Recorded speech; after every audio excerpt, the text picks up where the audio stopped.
Okay, so once again, welcome. Thank you very much for coming. And I'm sharing my screen.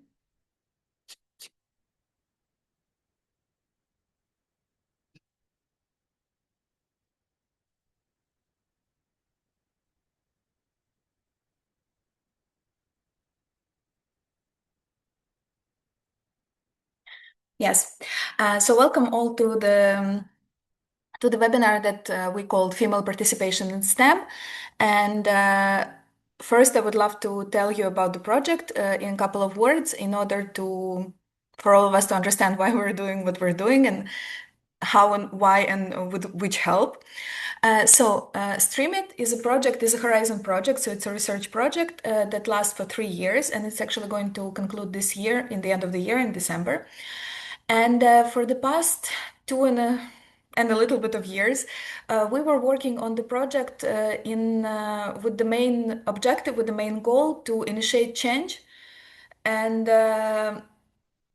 kind of foster change and positive change in persisting gender inequalities in STEM research and innovation, and with the end goal of preparing policy recommendations and implementation of the European Manifesto for Gender Inclusive STEM Education and Careers.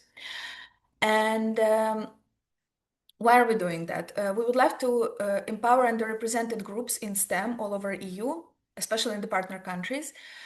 We also have some countries that are outside of EU, which is like very interesting for this project and great to see and great to collaborate with them.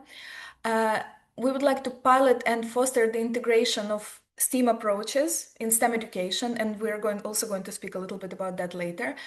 To do that, we would love to take everything that we can from previous knowledge, previous networks, previous projects. We would like to promote gender inclusive career path and increase the talent pipeline in the STEM fields.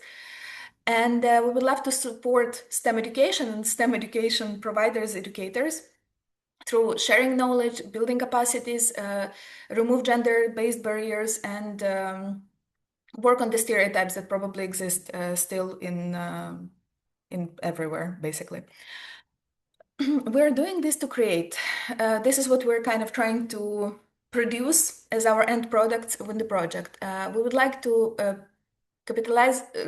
capitalization need-based methodology for STEM education. This methodology is going to be presented in the form of a document, and it's going to be available for everyone who would like to use it, see it, read it, and implement it.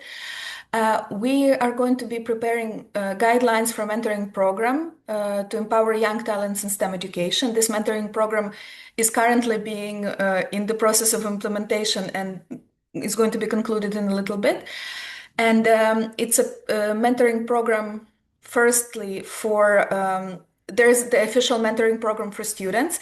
And then we also have talent nurturing program for school girls. So higher school, basically from 14 to 18 years old. And we're also currently implementing it here in Palermo. We're concluding national inspirational hubs for STEM educators. And in the framework of these hubs, we're actually presenting these webinars. And we are also preparing policy recommendations for national, regional, and EU level stakeholders in order to, once again, propose a policy change on STEAM education, gender inclusive STEAM education. So when we're speaking about female participation in STEM, what are kind of my credentials to speak about this and what my presentation is going to be based on? First of all, in the framework of this project, we concluded kind of in-depth research that was structured as in-depth 1 to 1.5, sometimes even 2 hours, semi-structured interviews. We interviewed from our side in Palermo, we interviewed 4 educators from whom there were 2 women and 2 men. They were all representatives of scientific high schools in Palermo, which is an important distinction because this is something like the way educational system is built in Italy. After certain time before going to high school, most of the students, they choose which high school they want to attend. So it can be a classical one where you study languages and kind of humanities, humanitarian disciplines. It can be scientific. It can be also, there are also other ones that are kind of can be combined. For example, one of these educators was from a school that is scientific and sports school, which is something very unusual. It's doesn't happen very often, but he told me many interesting things about that and about how it works and how students perceive this combination. Then we had interviews with 8 female students that were in different. The requirement was that they would need to be in higher education in STEM from starting from bachelor through master and PhD, so they can be at any level. And here we had an interesting distinction because we had an opportunity to interview 2 students. They were master students in Sweden, but one was German, one was Brazilian, so they were not from there, and they can kind of evaluate the educational system in Sweden in a very different way than maybe a Swedish student could. And 6 PhDs who are all Italians, but 4 of them are proceeding with their PhDs in Italy and 2 in Germany. So it was also very interesting to see this definition and distinction between programs and between many different aspects. But if we speak in general, I work on research in STEM field, in specifically in the topic of female participation in STEM, women in STEM in general, since 2020. So this right before COVID started, we started 2 big projects that were related to women in STEM. And in the framework of these projects, we conducted also 4 focus groups that were very in-depth, very interesting groups of people, 3 wide online surveys, out of which one was with basically female professionals in STEM, one was with academic partners, and one was with kind of more technology business side of things. And we also interviewed 6 female professionals in different STEM fields in Italy, specifically in Sicily, and 3 project managers that were working on the projects related to STEM. So it's everything is kind of we try to look at the topic from different points of view and from different aspects, and to see different undertones of everything. So when we're speaking about, first thing that if I can characterize the situation for women in STEM in Italy at this point, the biggest illustration of everything that is of the current state is the so-called leaky pipeline representation. So this graph is a little bit more literate, and it's actually research that was done in Ontario, but here we can see that it's the illustration of what we're speaking about. So in the beginning of the of this study,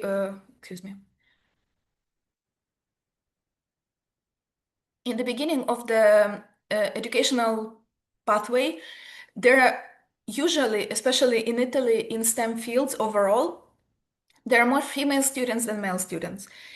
And then, little by little, this pipe starts to leak female talent and female effort. And by the end, when we arrive to the higher levels of education, especially when we're speaking about the researchers of category B and A, it's mostly like it's the majority of them are men. For example, this is another representation. This is leaky pipeline as presented in the comparison between European Union and Switzerland, Swiss educational system. Here we see the same thing. No? So this is normally the very typical graph that we see in Italy, and it's even more pronounced in the beginning because there are much more female students in the beginning of the career. And then little by little, by the time of PhD, they almost meet somewhere there. And by the time when we're speaking about stage C, stage B, and especially stage A researchers, it's mostly men, especially as full-time professors or associate professors. Why it happens? There are so many reasons for that, and this is what we were actually trying to understand through this past 6 years, because as I said, in some countries and in some realities, there is actually a big discrepancy between students how they apply to universities. So there may be even for some, even in Italy, inside some disciplines, more men apply for these disciplines than women. But the situation is that in majority, if we take all the STEM disciplines together, the majority are women. But then the pipe starts to leak very, very strongly, quite fast. So as I said, by the time when we start speaking about research about something that is more applicable. So first of all, if we're speaking about gender ratio in general, as I said, there are enrollment disparities. So this is something that comes from our research and also from many interviews. There are enrollment disparities for some disciplines. So if we speak about math, if we speak about biology, chemistry, architecture, there are much more women in Italian educational system than men, if we speak about students. However, in engineering and applied sciences, male students are about 80–90% of students. So this is where it also comes, and it comes from many different reasons. It happens for many different reasons, but specifically, first of all, I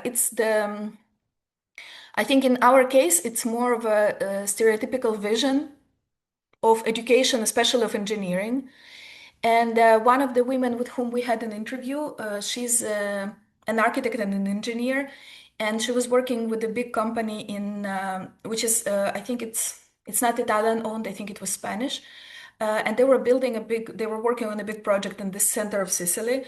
And she told me that when she's working there in the construction site, her and her male colleague, and they have exactly the same position. Maybe she's even a little bit over him in terms of position and power. To him, everybody says "Good morning, engineer," which is a very traditional thing in Italy, and to her, everybody says "Good morning, Francesca," which speaks for itself. There is gender balance in traditional sciences when we speak about this. So in traditional sciences, as I said, biology, chemistry, and many sides of the agricultural faculty, for example, in University of Palermo, such as entomology, etc., they're more balanced, and sometimes maybe even in some specialties, there are more women. But however, applied sciences remain predominantly male. One of the reasons why is also this. And the second reason, one of the reasons, it's the challenges in the career path. So women face much more obstacles in applied sciences. First of all, for example, one of the interviewees, especially one of the educators, she told me that obviously, for obvious reasons, many women, if they plan to have children in the future, if they plan to have to start their families with children at some point, from the beginning, they know that certain research they cannot do because it can be toxic, it can be, especially if you work in the lab, can be dangerous for health, it can have life-lasting health effects. And so this is already something that you're probably not thinking about if you're planning to do that. Or you plan to do it later in life when you maybe don't want to have children anymore. Other things are so-called motherhood penalty. We will speak about this a little bit later, work-life balance, and many other issues. When we're speaking about educators, they also underlined that they can see really long-lasting effects of COVID-19 on the education, especially on school education, high school education, because there is a very significant drop in academic performance from students who were forced to do this. I don't know if you know how well you know. The situation in Italy was obviously quite critical, and this I think it's very kind of like world famous situation in terms of COVID. But all of the measurements were quite strict, so you couldn't go out from the house, you couldn't do anything, and so the school was, for years, school was only online. And this we can see literally in students who are right now going to be maybe graduating from high school or maybe already graduated, because first of all, for them, we lost them kind of in some level, in the sense of curiousness and interest to especially science disciplines, because school via Zoom was not the same thing as maybe it would have been in school. And so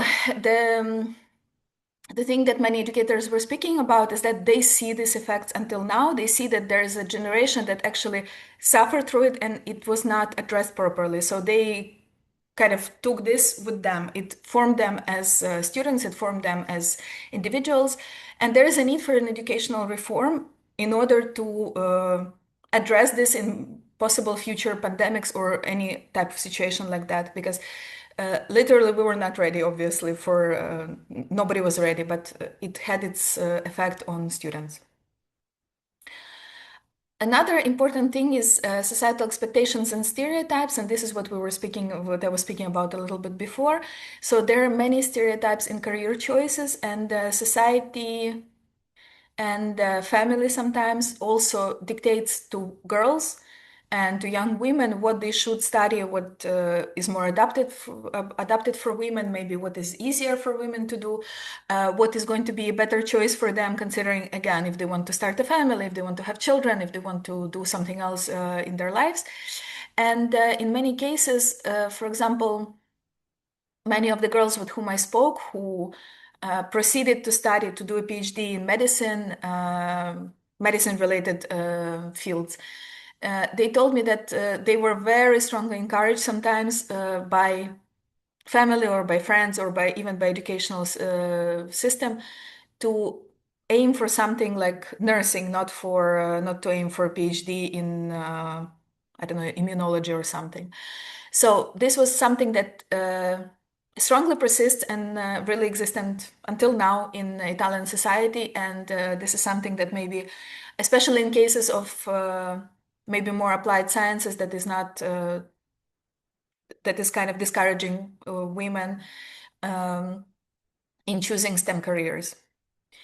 Another important thing is that what we're speaking about especially with educators is challenging stereotypes. So there is this stereotype that, of course, we're the one that we were trying to break for many years, and it's kind of obviously we all know that it's not true, that women are less capable in STEM. However, the performance of women in STEM shows that it's not true, because first of all, there are more women entering in the educational system in Italy, as I said, in the gender ratio graph, and at the same time they also perform better. So if we compare their performance at the higher educational university in higher education with male performance, usually women as a whole do better. We were speaking about also the need for good examples of success, and it can be real life stories, real life examples, but can be also fictional examples, because we need to see more representation, we need to see more women, and we need to see more women on different levels. So should not only be not only female astronauts or female Nobel Prize winners, but also women who work in STEM fields in all capacities, in all fields, in all levels. And for example, now that, as I said, we're conducting the talent nurturing program with the school girls in Palermo right in this moment. And in our first meeting, many of them were speaking about that what inspired them and what kind of changed their idea was so many different things. What inspired them to proceed scientific, because they're all from scientific high school and they want to proceed different types of careers, from scientific police, which is kind of like the fingerprints and DNA, and until aerospace engineering and stuff. Some of them were really inspired by a TikTok that they saw of a woman who was doing experiments in the lab, who was speaking about her working day. Some were very inspired by the books, by movies, and specifically, for example, many called the movie. I don't remember now how it's called, but I think it's probably many people saw it. It's about women who were working for NASA in the 60s and who were working in the basement in NASA, and they were kind of a big secret there because nobody could accept that women are doing part of, like, biggest part of the math for all the Apollo missions. And another important part of everything that we were discussing. So there are barriers, and there is some of them are man-made. Basically, all of them are man-made, but some of them are depending on stereotypes, depending on underrepresentation, etc. But there are also systemic barriers that very presented, and they're really discouraging for many women. And actually, if we're speaking about the leaky pipeline, many women choose not to proceed, for example, PhD, but still there are many PhD students in Italy, female PhD students in Italy or abroad that come from Italy. But when the pipeline really starts to leak is when we start speaking about progression of career. So first of all, so-called motherhood penalty that I addressed before. This is basically, this is how we call it, this is how it's called right now, but probably maybe we will also readapt the name. However, it's everything that comes with deciding to be a mother for a woman. If we're two colleagues who are working on the same research, in the same department, in the same, I don't know, in the same company, even in the same position, a woman and a man, if a woman decides to proceed and have a family and have children, in the same moment she becomes penalized. Why? Because she needs to take time off work, she needs to take probably change, because I don't know about Mongolia, by the way, but in Italy, maternity leave is only 5 months. So it's already becoming difficult in this point. You need to leave before, or you need to, and it kind of, this 5 months, they compress both the time before birth and after. So it's like you can take 1 month before and 4 after, etc. So first of all, it's not enough. Second of all, if you don't have family support system, you already start thinking that probably you will not be able to return to work full time. So this is where it comes from. This is what derives from it. First of all, if a woman goes on maternity leave and comes back, her male colleague in the same time, he worked on the, I don't know, 5 different projects. He wrote 5 articles. He participated in 5 conferences. So he's already ahead in his career. And she was held behind because of that. Second of all, balancing family and career. Yes, you come back from maternity leave, but then what? Because if you don't, once again, if you don't have family support, if you don't have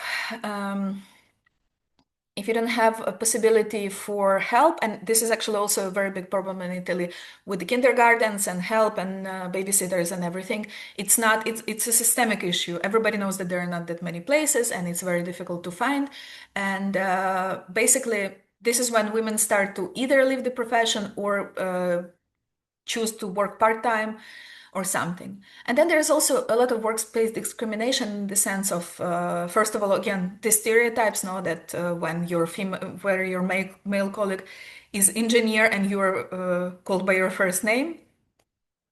Again, when you need to, again, deal with your family, deal with any other issue. And for example, in some cases, especially in kind of like public sector, there is a possibility for paternity leave, but paternity leave is 1 month. It's not the same. For example, if we speak about different countries, I know that in Spain, but even like in Sweden, of course, but even in Spain, father is obliged to take paternity leave. It's not an issue. It's not a question. He's obliged to take it. In Italy, you can take it or you cannot take it, and still you need to work on it to understand how to do it, etc. It's not a well-working system yet. So this is something that needs to be changed. And so what else needs to be changed? Of course, we need supportive policies, and that's why this project exists. This is what we're working on, to propose policies, first of all, for education, because this is the main objective of the project, but also potentially also for improved maternity leave, childcare support, etc., support in general. Flexibility in work conditions, because once again, it's the same thing as work-life balance, addressing work-life balance in this case, because this is something that we need to really push on. And yes, we also need to promote scientific literacy. This is something that is that we speak a lot about. And this is something that is also part of our project, because we have female ambassadors from every country. We tell their stories, we tell their their good practices from they told us their life stories, and we publicize them in social media, where they tell how they started to study what they studied, how they came to the career, why it was interesting for them, what was their inspiration, etc. We need more media representation. There was a very famous case a couple of years ago when Italian newspaper, there was a first all-female mission into space, and they published the title that was that said, "For the first time in history, 2 female astronauts will have adventures in space by themselves."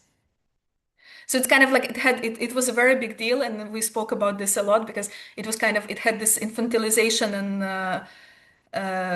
undertone, no, that like by themselves, like children basically. So it was a very big deal, and there was a lot of backlash because of that.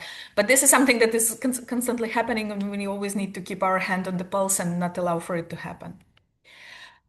And then, as I said, we had interviews with PhD students, PhD and master students. And I wanted to make a little bit of comparison between Italy and Sweden, even though, of course, it's not a very comprehensive research in the sense that we didn't have this many answers. But from what students told us, I think it's very important to also to address. Some of these things are kind of well known, but maybe not said that often. If we're speaking about like overall situation in Italian academic environment, all the students, as I said, all the Italians were all PhD students, and some of them chose to proceed PhD in Italy, and 2 of them decided to do it in Germany for various reasons. So first of all, they said that the structure in academic environment is very hierarchical and very rigid, and this is something that is very traditional. It comes from a very traditionalist culture where the professor, especially the professor, is almost always a man, and the professor is always right. And this is something that is very clear in some cases, because it's his role, like the role of professor in general, is crucial for having and not having access to opportunities. And many students told us that because of this, because of rigidity of in certain levels, they almost risk not graduating on time, losing their PhD scholarships, forced to repeat a year, and some of them actually had to do. They were set back because of this, because it was not because of the. In Italian system, you have, I don't know again about Mongolia. I know that I come from Ukraine. In Ukraine, you have only 2 tries in passing an exam. So you don't have many choices. In Italy, you can pass exams as many times as you as you apply. And so sometimes, in some cases, when a student wanted to finalize her exam, for example, she was coming to take the exam 2nd or 3rd time, and the professor was saying like, okay, no, I cannot give you the bigger, like the higher vote. You can come again. She was like, no, okay, for me, it's okay. You can give me this vote because I need to graduate on time. He was like, no, no, no, you will not. You will come again. And for many of them, it almost costed them scholarships, graduating on time. And once again, yeah, they almost needed to stay for 1 more year in university. Another thing is that a lot of things in Italian system is focused on memorization. So it's kind of there's less possibility for problem solving, there's less possibility for group project or for individual project. There is more focused on memorizing the material, which all of them, they said that it's not great. And they, once you go somewhere for Erasmus or once you go somewhere else to study for a certain period of time, you see how that you're actually lacking the skills. You're lacking the skills of presentation, you're lacking the skills of debate, because you spent your years in university of memorizing the material that you had. About practical research opportunities, we had the specific questions about whether you had the possibility to participate in the research, participate in I don't know, participate in it by yourself, in student competition, together with your professor, etc. In general, they said that there are kind of scarce practical research opportunities. There are not that many. Uh, Access to them can be limited by a professor because, of course, the professor or department lead, they're the ones who are choosing people who can participate in the project. Students have to seek funding externally, sometimes to gain this hands-on experience in actually doing research. And this was also kind of very limiting for them because once you go out and we start studying somewhere else, you see that you're a little bit behind on that because somebody else in other countries, they already had the possibility to participate in research. If we speak about Swedish academic environment, the girls who studied there, they said that it's very egalitarian and research-oriented. So first of all, it's very informal with professors and academic staff, which for some people work and for some people don't. For example, I know that, again, it depends on the culture. Italian culture is a little bit more informal in everyday communication. That's why maybe it's such a big difference with the communication with professors when it's very hierarchical, very structured, very strict, etc. However, I know that I come from a very formal,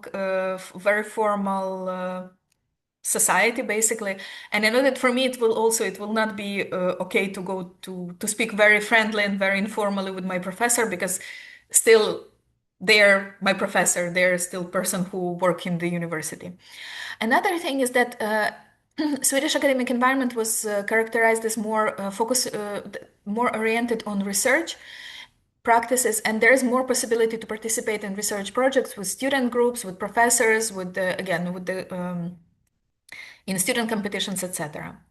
There is more emphasis on collaboration, so it's an environment that encourages a lot of group projects, and many students said that they actually don't prefer that. Like some of the students who were speaking about the experience before, they said that yeah, maybe it's nice. It has good. It gives you good skills. It gives you something more, but maybe not all the time. Maybe less. Maybe it's also not adapted for everyone. And it's a supportive research environment, so many opportunities to engage in research work that actually has meaning, and also a possibility to have important facilities right next to the campus. And it's also very important because we are trying, in many projects, we're trying to kind of bridge this gap between education and business, education and like actually working facilities, actual research facilities, actual business facilities, etc. And for example, one of the students who were studying in Sweden, she said that she was studying aerospace engineering, and she said that, well, once she was leaving the campus, she could see the launch pad for the spaceships right across, like right next to it. So it's a very motivating environment for this because you can kind of see where you're heading, you can see what you're aiming for, etc. If we speak about research fundings, so as we said, in Italy, there's not that much research funding and you don't really have access to it as a student. So it's not something that you can apply for. There are not that many possibilities for you to apply for your kind of like student project or something like that. There is limited access to advanced equipment, and this is something that was discussed a lot. For example, some of the PhD students were telling me that the laboratory where they work, when they allowed them to work there, they needed to come and clean it all by themselves and fix all the equipment by themselves in order to be able to work there, which is not ideal, of course. And so in many cases, many students prefer to seek research roles, opportunities abroad, if not for the whole PhD, but for part of it. And I also myself, I did a PhD in Italy, and there is this focus on doing at least 6 months abroad for a PhD student. But normally, all of my colleagues who were Italian, they all tried to do at least 1 year because there was a very big distinction between what you had access to here and what you had access to in, I don't know, in university in Strasbourg, for example, because you could really access many things that are not available to you in Italian university with Italian university access. If we speak about, again, research funding, but in Swedish realities, first of all, yes, better funding and many students and general academic research competitions. So you can apply, you can participate, you can try yourself, you can start working on your ideas. You can also get the skills of applying. You can get the skills of pitching your ideas. You can get the skills of all of this that you will not get if you're not doing that. Another thing is that there's a very big focus on international collaborations. So they have international academic staff, many visiting professors, many visiting researchers, many lots of movement of staff that kind of makes it more rich. And the other one, there are more scholarships for international students, which also makes your campus more diverse, more interesting, more rich in experience, etc. And there are also multi-university programs, which is something that is it's practiced also here, but not to this extent. So, for example, students have greater access to programs where they can spend each semester or each year in a different university. So, for example, one of the girls with whom I had interview, she was doing one semester in Denmark, one semester in Sweden, one semester somewhere else, and it was kind of something that where you can get the best of everything. Basically, you can get the best education from every university. In student-teacher interactions, as I said, experiences in Italy are the ones that very mixed experiences with professors, let's say. Yeah, so it can be great, it can be very bad, and it can be something that will the role of this interaction, the role of your personal relationship with the professor is so high that you can lose opportunities or get left behind because of that. A very traditional hierarchical approach, and there are many issues with research supervision. So, for example, professors can be unresponsive, unsupportive regarding research supervision. Some of them were saying that during their master degree or even during PhD, they never had, like they were writing to the professor and professor was not replying. They were trying to set a meeting, it was not working, etc. And so if you don't have approval of your professor, you cannot proceed. So it's a big deal. And at the same time, in the same aspect in Sweden, as I said, more informal. There are more mentorship opportunities. So especially for research, for practical research, so you can basically go to a professor and ask, "Can I please help you with your research? Can I please ask you to be my mentor? Maybe I can ask you some questions, and you will give me some suggestions for my career, etc." And there's more encouragement for independent research. So professor encourage students to participate in activities, write articles, and it's something that is, in my also personal experience, is quite discouraged in Italy. So normally during PhD, your professor will tell you, don't write articles. You're not, this is not your job. Your job is to write your thesis.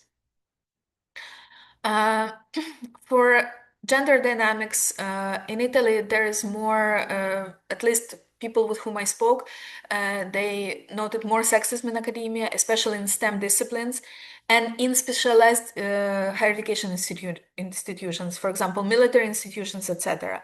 So there were some examples, very concrete examples of situations where female students were not getting for example, when they were the top of the class, they were not getting the recognition for being the top of the class. And they were forced to share something with the male colleague when it was clearly not, they were not at the same level, etc. And this really affects the women progress in academia and industry. As for the international opportunities, Italian universities participate in exchange programs, so in Erasmus, in Horizon, etc., in many different programs. But this accessibility of these programs can be limited by bureaucratic hurdles, economic disparities, etc. So, for example, for Erasmus, I don't know how it works in different countries, but for example, I know that in the University of Palermo, if you want to participate in Erasmus, you need to be kind of you need to have the possibility to wait for your reimbursement for some time. And for many students, it's not the case. For many students, they cannot wait, especially when they're going to a different country to live on their own, etc. More reliance on external scholarships. So many students depend on the scholarships or personal funds to participate in international experiences. And many bureaucratic challenges. No, so sometimes translation issues for degrees or for other things, university paperwork.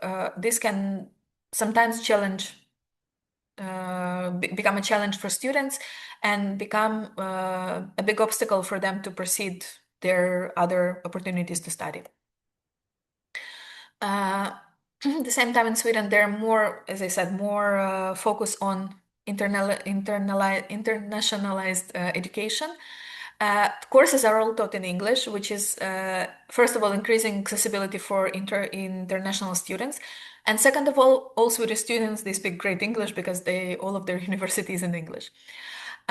Easier access to collaboration, because there are already all the agreements between different universities, with the industry. Once again, if you have your faculty facing the launch pad for spaceships, you have the direct access to everything that you are interested in. So if I can conclude here, it's going to be like short and sweet. There are pro and contra for both traditional and more modern academic structures, and not everything is working well for everyone. However, I would say that the truth probably lies somewhere in behind, because for many students, this very traditional, very strict, very formalized environment is very problematic in the sense of, again, of accessing opportunities, and especially in accessing opportunities as a woman in a male-dominated field. There is highest importance of research supportive atmosphere. So in the level of universities, in the level of schools even, I can see now that with the girls who come for talent nurturing program, they all have their own ideas of what they want to do. And for them, like, not to lose them in this moment, not to lose their fire, their interest, their inspiration, would be the most important thing. So they need to have the possibility to pitch their ideas, to speak to someone about their ideas, to maybe get mentoring, to be able to speak to a woman in the same field and to understand how is everything, what are her career perspectives, etc. Funding availability and research opportunities also super important, obviously. It's all usually comes to money, but it also comes to many other things, and we need to do everything we can to improve it. Gender balance on all levels, because it's not only because it's sustainable development goal or because of something else. It's also like nobody can give you the perspective that this person, like, every person gives a unique perspective, and we cannot just listen to only one group of people. We need to have all the perspectives possible. And we need to foster international environments in universities, but in general in education systems in general, because it's, again, brings you diversity, it brings you richness, it brings you more ideas, more different perspectives, etc. That's it for this part. Thank you very much. We will proceed with the second webinar in a second, but if you have any questions, now it's your moment to ask about this part.